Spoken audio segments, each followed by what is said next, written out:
السلام علیکم۔ بڑا انٹرسٹنگ کمنٹ آیا کہ سر یہ آپ نے پولیٹیکل شارٹس کیوں بنائے ہیں؟ آپ ہم نے تو آپ کا چینل سے جوائن کیا تھا کہ دین کے بارے میں کچھ معلومات ملیں گی، تو یہ پالیٹکس کے اوپر کیوں بات ہو رہی ہے؟ اچھا، یہ وہی مائنڈ سیٹ ہے، وہ سمجھتے ہیں کہ پالیٹکس جو ہے یا سیاست جو ہے اس کا دین سے کوئی تعلق نہیں ہے۔ یہ ایک اتنی بڑی غلط فہمی ہے۔ اچھا، اگر سیاست کا اور دین کا کوئی آپس میں معاملہ نہ ہوتا، کوئی ہم آہنگی نہ ہوتی، تو پاکستان میں مذہبی جماعتیں ایگزسٹ ہی نہیں کرتی۔ آپ دیکھیں گے کہ پاکستان میں مذہبی جماعتوں میں دو طبقات ہیں، ایک خالصتاً مذہبی جماعتیں ہیں اور کچھ مذہبی سیاسی جماعتیں۔ اچھا، اور وہ الیکشنز میں حصہ بھی لیتے ہیں اور ووٹنگ کے پروسیس سے بھی گزرتے ہیں۔ اچھا، جب ہم علامہ اقبال کا بھی ایک بڑا مشہور مصرع ہے کہ جدا ہو دین سیاست سے تو رہ جاتی ہے چنگیزی، تو اس پہ لوگ کہتے ہیں کہ اقبالیات ہیں۔ آپ چلے جائیں ہمارے پیارے نبی صلی اللہ علیہ وآلہ وسلم کے حیات مبارکہ میں، تو آپ کو سیاسی اقدامات بھی ملیں گے، بہت سارے ملیں گے۔ اور سیاسی اقدام کرنے کا یہ مطلب نہیں ہوتا کہ انسان کوئی غلط کام، کوئی منفی کام کر رہا ہے۔ سیاسی اقدام از اے پولیٹیکل موو۔ اپنے ملک کی سالمیت کے لیے آپ کو بعض ایسے اقدامات کرنے پڑتے ہیں۔ بعض ان میں سے اقدامات جو ہیں وہ بظاہر آپ کو بہت پازیٹیو نظر آ رہے ہوتے ہیں اور بظاہر بعض آپ کو بہت نیگیٹو نظر آ رہے ہوتے ہیں، لیکن وہ ایک حکمت عملی ہوتی ہے جس کے تحت چیزوں کو بیلنس رکھا جاتا ہے۔ مثال کے طور پہ مدینہ آنے کے بعد جب پتہ چلا کہ کفار مکہ مدینہ والوں کو خط لکھ رہے ہیں، منافقین کو، کبھی یہود کو، کبھی انصار کو، کہ آپ نے حضور صلی اللہ علیہ وآلہ وسلم کو چھوڑ دینا ہے، پھر ہم آئیں گے اور حملہ کریں گے اور صرف انہی کو ختم کر دیں گے اور آپ نے ادھر ادھر ہو جانا ہے، جس پر چونکہ میثاق مدینہ سائن ہو چکا تھا، which was a political move. کیونکہ میثاق مدینہ جو سائن ہوا ہے اس پہ سب سے پہلے ہم نے اپنے ملک کو ایک پلیٹ فارم پہ جمع کیا۔ یہ مقصد تھا کہ مدینے میں اس کے گرد و نواح میں رہنے والے لوگ چاہے کسی قوم و مذہب کے ہوں، اب وہ جو میثاق مدینہ پہ سائن کریں گے، ناؤ وی آر ون۔ اس میں یہودی بھی شامل تھے، مسلمان بھی شامل تھے، منافقین بھی شامل تھے، بت پرست بھی شامل تھے، سب شامل تھے، کہ وہ اس جگہ کا ایک کانسٹیٹیوشن تھا میثاق مدینہ۔ تو میثاق مدینہ کے تحت یہ ایک پولیٹیکل موو کہ ہمیں یہاں سینٹر میں سالمیت چاہیے۔ تو جو باہر سے لیٹر آئے بعد میں، انہیں پھر سارے لوگوں نے رد کر دیا۔ اور پھر جب مکے والوں نے یہ کوشش کی کہ اپنی تجارتی قافلوں سے اپنی وارز کو فنڈ کریں، تو پھر حضور صلی اللہ علیہ وآلہ وسلم نے یہ حکمت عملی اختیار کی کہ جب تمہارے قافلے تجارتی ہی نہیں رہے، وہ وار کو فنڈ کرنے کے لیے اب استعمال ہو رہے ہیں، تو پھر ایسے قافلوں پہ کا تعاقب کیا جائے گا، ایسے قافلوں کو مکے پہنچنے سے روکا جائے گا۔ اور یہی تھا جس کے معاملے میں پھر غزوہ بدر پیش آئی۔ اچھا، پھر ایسی حکمت عملی بھی ہمیں دیکھنے میں آتی ہے کہ فتح مکہ کے وقت حضور اکرم صلی اللہ علیہ وآلہ وسلم مکے میں داخل ہو رہے ہیں اور امان دے چکے ہیں ابو سفیان کو کہ جو ابو سفیان کے گھر میں داخل ہوا اسے امان ہے، جو کعبے میں داخل ہوا اسے امان ہے، جو اپنے گھر کا دروازہ بند کر لے اسے امان ہے، بوڑھوں کو امان، بچوں کو امان، عورتوں کو امان، جو نہ لڑے اسے امان ہے۔ ایسے معاملے میں حضرت سعد ابن عبادہ رضی اللہ تعالی عنہ جو ہے، وہ ابو سفیان کو مخاطب کر کے کہتے ہیں جوش سے کہ آج بدلہ لینے کا دن ہے۔ اور اس وقت حضرت سعد ابن عبادہ مطلب ایک سردار ہیں، مدینہ کے قبیلے کے سردار ہیں، اور ساتھ ہی ساتھ جس فوج کو لے کے جا رہے ہیں اس کے کمانڈر بھی ہیں۔ جب حضور صلی اللہ علیہ وآلہ وسلم کو اس بات کا پتہ چلا تو آپ نے کہا کہ نہیں، یہ تو بدلہ لینے کا دن نہیں بلکہ رحم کرنے کا دن ہے، اور آپ نے اس کمانڈر کی تبدیلی کی کہ وہ کمانڈر جو اس مائنڈ سیٹ سے مکے میں جا رہا ہے تو وہ تو بلڈ شیڈ کاز کرے گا، جبکہ ہم امان دے چکے ہیں۔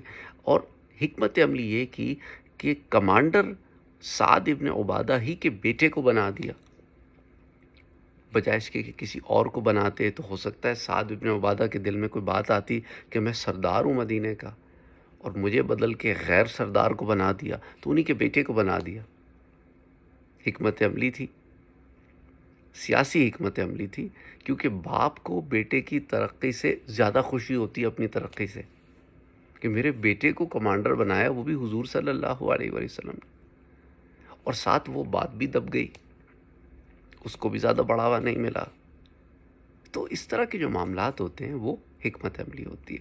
حضرت عمر رضی اللہ تعالیٰ عنہ نے اپنے دور خلافت میں کتنی ساری حکمت عملی کی۔ حضرت خالد ابن ولید رضی اللہ تعالیٰ عنہ کو بلا لینا جبکہ ان کے اوپر کوئی ایسا کوئی کیس دائر ہو گیا تھا حضرت عمر رضی اللہ تعالیٰ عنہ کی عدالت میں، تو جب تک انہیں اس کیس سے بری نہیں کروا دیا تب تک انہیں واپس ری انسٹیٹ نہیں کیا۔ اس کی کئی وجوہات تھیں جو ہم پہلے دیکھ چکے ہیں، سیرت عمر رضی اللہ تعالیٰ عنہ میں بھی اور سیرت خالد ابن ولید رضی اللہ تعالیٰ عنہ میں بھی۔ حضرت ابو بکر رضی اللہ تعالیٰ عنہ کے زمانے میں کتنی ایسی حکمت عملیاں ہمارے سامنے آتی ہیں۔ سیدنا عثمان غنی رضی اللہ تعالیٰ عنہ کے زمانے میں، حضرت علی کرم اللہ وجہہ رضی اللہ تعالیٰ عنہ کے زمانے میں۔ تو اسی طرح آپ دیکھتے ہیں کہ حضرت معاویہ رضی اللہ تعالیٰ عنہ کے زمانے میں اور دیگر صحابہ کے زمانے میں انہوں نے اپنے اپنے زمانے میں مختلف طریقے سے مختلف حکمت عملیوں کو اختیار کیا، اور مقصد اس کا یہی ہوتا ہے کہ چیزوں کو ایک طریقے سے بیلنس کر کے، اچھا کبھی کبھی اگر انسان کی نیت جو ہے وہ بالکل 100% ہوتی ہے، لیکن کبھی اس کے باوجود فیصلے میں خطا ہو جاتی ہے، اجتہادی خطا کہتے ہیں اسے، تو لیکن اس کی نیت ٹھیک ہوتی ہے۔ اس لیے نیت ٹھیک ہو اور اجتہادی خطا کوئی کرے تو پھر اس کے اوپر اس کا مواخذہ نہیں ہے، اس کو ایک اجر ہے کہ اس کی نیت تو ٹھیک تھی نا۔ اور کسی کی نیت ہی خراب ہو، نیت ہی میں کھوٹ ہو، تو پھر تو وہ معاملہ غلط ہے۔ تو سیاسی پوسٹ جو ہم نے آپ سے شیئر کی تھی، آپ نے غور کیا ہوگا، اس کے اندر جو ہے وہ بدعملی تھی، اس پہ کرپشن تھی۔ How can you justify corruption? How can you justify بدعملیاں؟ تو اسی طرح بہت ساری اور چیزیں ہیں جو غلط ہے وہ غلط ہے چاہے کوئی کرے، صحیح ہے جو ہے وہ صحیح ہے چاہے کوئی کرے۔ ہم نے صحیح غلط کے پیمانے بھی یہ بنا لیے ہیں کہ فلاں کرے گا صحیح تو صحیح ہے، اور فلاں اگر صحیح نہیں کرے گا تو صحیح نہیں ہے، اور فلاں اگر کوئی کام کرے گا تو وہ تو غلط ہی ہے ہی، اس کو تو ہم نے صحیح کبھی ماننا ہی نہیں ہے۔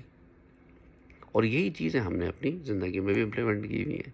تو ہمارے ہاں اچھا ایک ہوتی ہے منفی سیاست، نیگیٹو پالیٹکس، جو ہمارے ہاں گھروں میں بھی کھیلی جاتی ہے، اس سے منع کیا گیا ہے، اس سے روکا گیا ہے۔ لیکن سیاست بطور خود کوئی غلط چیز نہیں ہے۔ اچھا رشتوں میں سیاست نہیں ہونی چاہیے، اس سے معاملات خراب ہوتے ہیں، اس سے آپس کے رشتے خراب ہوتے ہیں۔ رشتوں میں خلوص ہونا چاہیے کیونکہ اس کا نیتوں کا معاملہ ہے۔ جہاں تک بیرونی معاملات ہوتے ہیں اس میں بھی خلوص نیت ہی سامنے ہونی چاہیے، لیکن مصلحتاً انسان کو کچھ ایسے اقدامات کرنے پڑتے ہیں، کیونکہ یہاں پہ پھر معاملہ آ جاتا ہے اپنی ذات ورسس قوم۔ قوم مقدم آئے گی اپنی ذات کی بنسبت۔ ہمارے ہاں لوگ ذاتی فائدے اٹھانے کے لیے، صرف اپنے اور اپنے دوستوں کے فائدے اٹھانے کے لیے قوم کا نقصان کرتے ہیں۔ اینی وے بات بہت لمبی ہے، امید ہے کہ آپ کو بات سمجھ میں آ گئی ہوگی کہ سیاست بطور خود کوئی منفی چیز نہیں ہے، اور ایسی چیز نہیں ہے جو دین سے باہر کا معاملہ ہو۔ اور political representations, going in front of people, لوگوں کے سامنے جانا، لوگوں کو لیڈ کرنا، لوگوں کو صحیح طریقہ بتانا، صحیح راستہ بتانا، اور حکمت عملی کے ساتھ اپنے لوگوں کے لیے اقدامات کرنا، یہ تو سنت انبیاء بھی رہی ہے۔ آپ نے دیکھا حضرت یوسف علیہ السلام نے قوم کو لیڈ کیا، حضرت موسیٰ اور حضرت ہارون علیہ السلام نے ایک قوم کو لیڈ کیا، حضرت سلیمان اور حضرت داؤد علیہ السلام نے بھی اپنی قوم کو لیڈ کیا لیڈرشپ کیپیسٹی میں۔ تو any way I hope there are way too many examples. I hope that answers the question. السلام علیکم.